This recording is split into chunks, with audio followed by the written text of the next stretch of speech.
Hi అండి, welcome to my channel. ఈరోజు నేను ఒక కొత్త రెసిపీతో వచ్చాను మీ ముందుకి. చికెన్లో దోసకాయ వేసి వండుతాను. ఎలా ఉంటుందో ఒకసారి ట్రై చేసి చూడండి. దానికి కావాల్సినవి చికెన్ ఒక హాఫ్ కేజీ తీసుకున్నాను, ఆనియన్స్ 2 కట్ చేశాను, టమాటా 1, పచ్చిమిర్చి ఒక 3, దోసకాయలు 2 చిన్న చిన్నవి తీసుకున్నాను. అంతేనండి. మీలో కూడా ఎంతమందికి ఇష్టమో కామెంట్ చేయండి.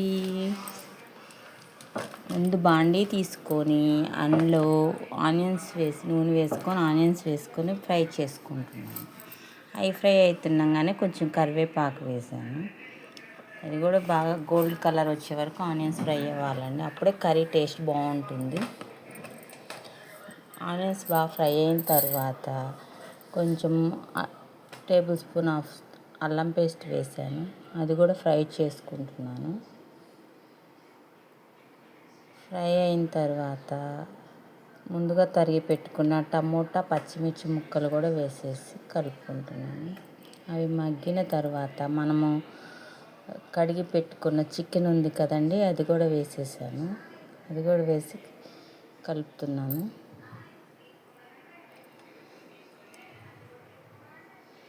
కలిపిన తర్వాత కొంచెం పసుపు వేసాను, తగినంత కళ్ళుప్పు వేసాను.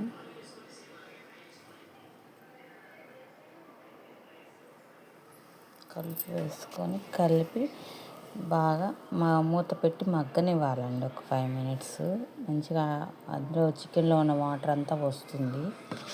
బాగా మగ్గనివ్వాలి.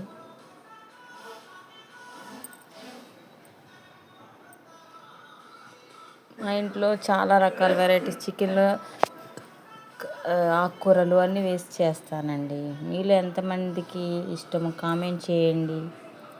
ఇలా చికెన్లో కర్రీస్ కాదు, దోసకాయని బంగాళదుంప అని అలా వేసుకోవటం. తర్వాత దోసకాయ ముక్కలు వేసేసాను. అవి కూడా కలిపి కొంచెం కారం కూడా వేసుకొని కొన్ని వాటర్ వేసేసాను. మూత పెట్టేస్తే ఉడికిపోతుంది. ఒక 10 మినిట్స్ 15 మినిట్స్ మంచిగా దగ్గరకు అవ్వాలండి. దగ్గరకు అవ్వగానే ఇంట్లోనే చేసుకుంటాను నేను ధనియాల పొడి, గరం మసాలా అవి కూడా వేసేసాను.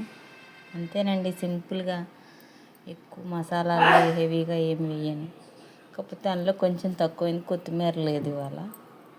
ఒకసారి మీరు కూడా ట్రై చేసి చూడండి. దోసకాయ విత్ చికెన్ కర్రీ ఎలా ఉందో please like, share and subscribe చేసుకోండి. Thank you for all.